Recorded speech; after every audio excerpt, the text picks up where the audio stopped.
प्यारे बच्चों, good morning.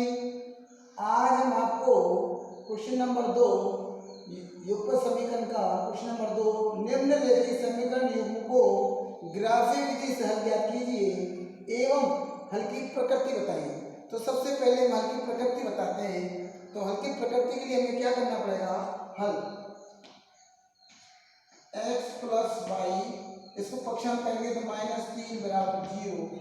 इसी प्रकार समीकरण नंबर 2 को 3x माइनस 2y पक्षांतर करेंगे -4 बराबर 0। हमने आपको बताया था अगर हमारा जो व्यापक समीकरण युग्म होता है वो होता है a1x plus b1y plus c1 = 0 और a2x plus b2y plus c2 = 0। ये हमारा क्या है? देखिए समीकरण युग्म है, लेकिन जब इनकी हम तुलना करते हैं कि a1 बटे a2, b1 बटे b2, c1 बटे c2, यहाँ पर क्या है? ये x के गुणांक जो होता है वो 1 होता है। तो इसका मतलब क्या हो जाएगा? a 1 और b1 क्या हो जाएगा? a1 1 हो जाएगा, a1 1 और a2 का जाएगा 3। तो a1 बटे a2, तो इसका मतलब a1 बटे a2 = लिख दें यहाँ 1/3 कॉमा b1 बटे b2 यानी b1 बटे b2, तो यहाँ तुलना करेंगे, यहाँ भी क्या हो जाएगा 1 और ये हो जाएगा -2 और c1 बटे c2, c1 बटे c2 क्या होता है? -3 बटे -4, तो माइनस माइनस कैंसिल हो जाएगा, क्या हो जाएगा 3/4।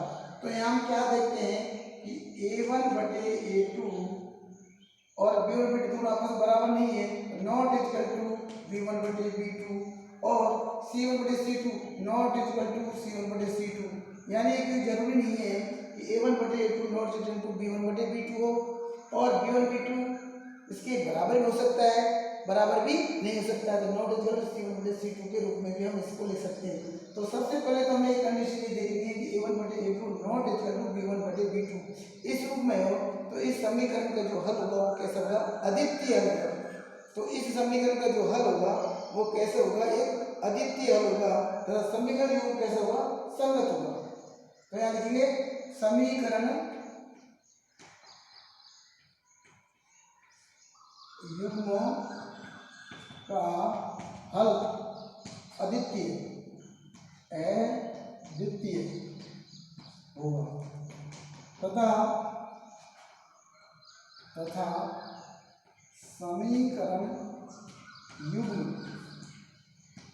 तथा समीकरण समीकरण युग्म कैसा होगा? संगत। ये तो हमने बता दिया।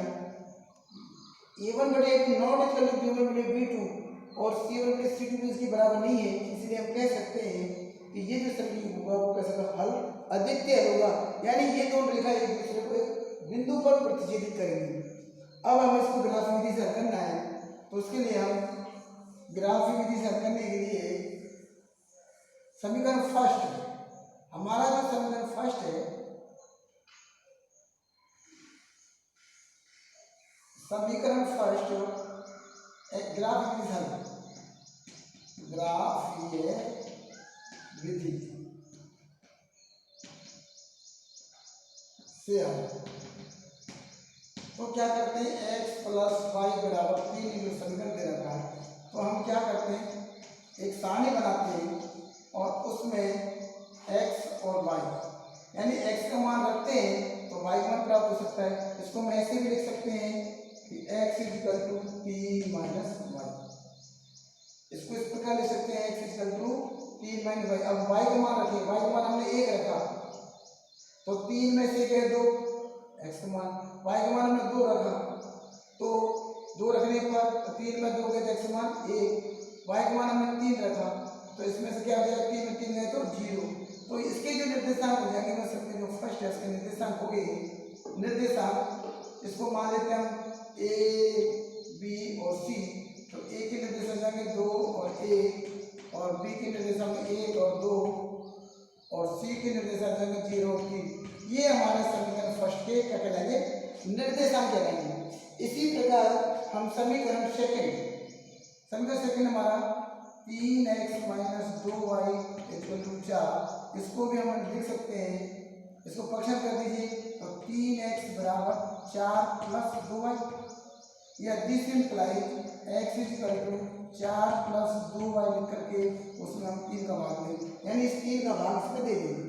तो ये हमारा जो समीकरण बनेगा वो हो जाएगा x बराबर 4 प्लस 2y बटे 3। पहले इसको हमने क्या किया, इसको पक्षांतर किया, माइनस 2y को प्लस कर दिया, तो x का मान निकाला 4 प्लस 2y बराबर 3। अब हम एक सारणी बनाते हैं, सारणी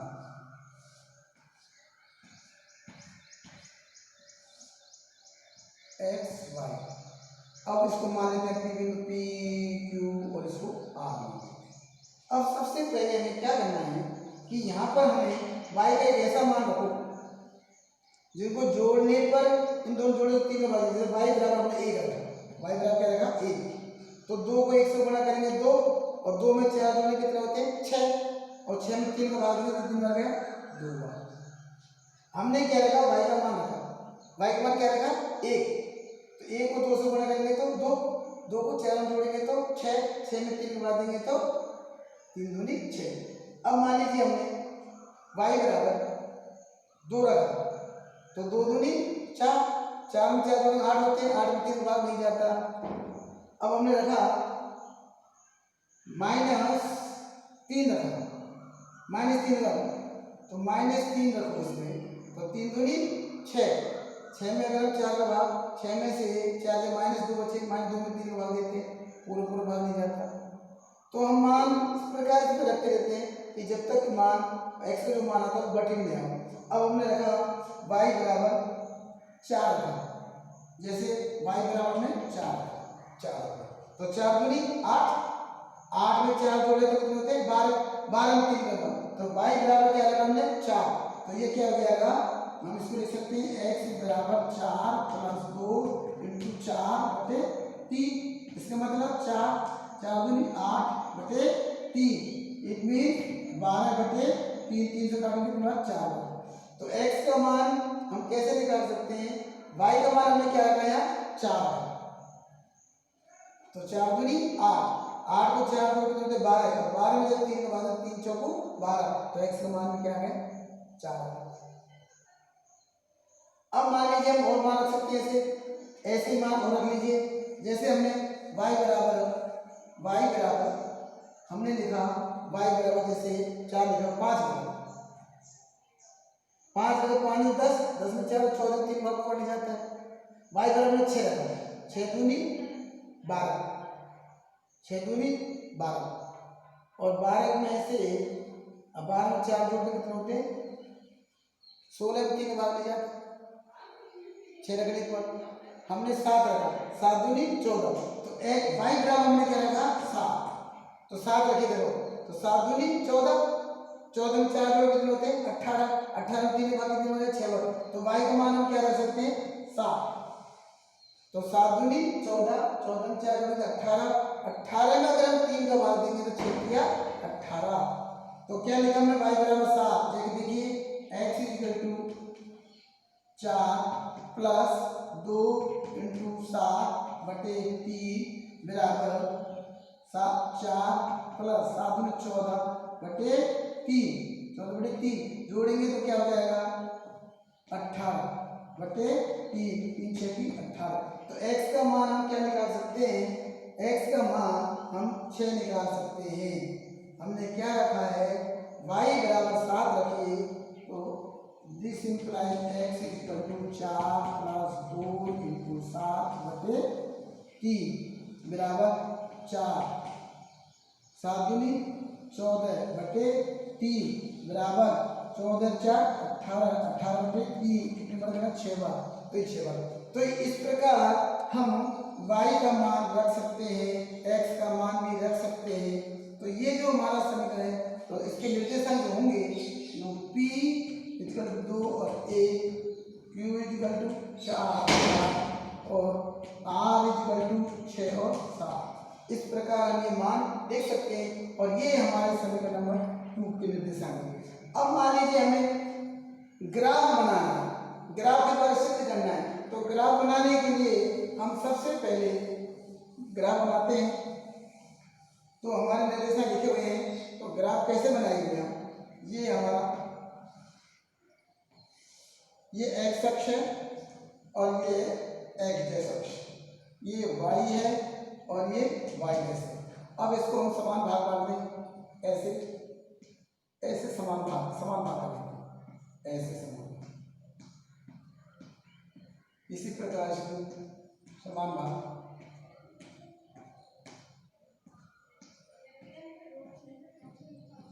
अब यहाँ पे लिखा हमने 1 2 3 4 5 6 7, इस प्रकार 1 2 3 4 5 6 और 7। इधर लिखेंगे -1 -2 -3 -4 -5 -6 -7। इस प्रकार हम इधर -3 के लिखते जाएंगे और इधर हम इधर -1 -2 -3, यहाँ -3 लिखेंगे, यहाँ -3 -4 -5 -6। अब इन निर्देशांक को हमें ग्राफिक में प्लॉट करना है, यह लिख देते हैं -7। देखिए तो सबसे पहले इसके निर्देशांक x की तरफ 2, ये x धनात्मक दिशा कहलाती है, x में 2 ये हो गया और 1 ये, तो इस प्रकार ये बिंदु a जिसके निर्देशांक होंगे 2 और 1। दूसरा है b, x का मान 1 और 2, ये 2 हो जाएगा, ये भी बिंदु हो जाएगा हमारा 1 और 2, ये जो भी बिंदु है हमारा 1 और 2 हो गया। इसी प्रकार सी में x मान 0 लेकिन y मान 3, 1 2 3, ये बिंदु आ गया हमारा सी, जिसके निर्देशांक मिलेंगे 0 और 3। अब इन तीनों को होकर के हम एक स्ट्रेट लाइन गुजार सकते हैं, एक स्ट्रेट लाइन जाएगी, तीनों होकर के तीनों बिंदुओं को स्ट्रेट लाइन जाएगी, यानी कि हम ये लाइन, तो ये जो समीकरण होगा इस पर हम लिख देंगे x प्लस वाई बराबर 3, ये समीकरण हो गया। अब दूसरा है x बराबर 2, तो 1 है 2 तो यहाँ पर है, फिर हमने चलना 1 वाई मान 1, तो ये मान जो आ रहा है p बिंदु भी ये हो गया, p बिंदु का मान 2 और 1। इसी प्रकार 4, तो 1 2 3 और 4 पर चलेंगे ऐसे,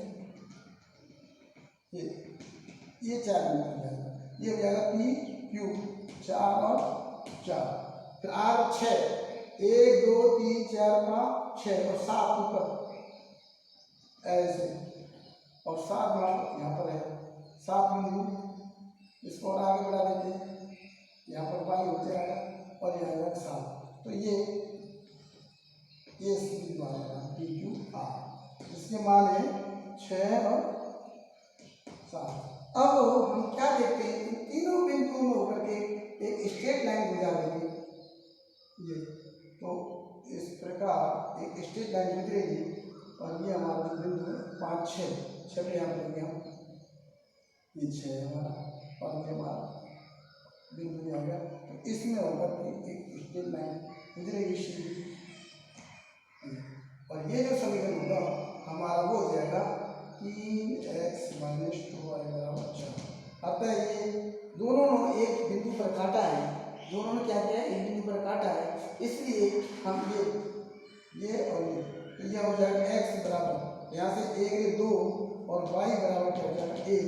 इस प्रकार हम x और y का मान हम ज्ञात कर सकते हैं समीकरण के द्वारा, और हम ग्राफिक विधि से इस प्रकार हल करेंगे।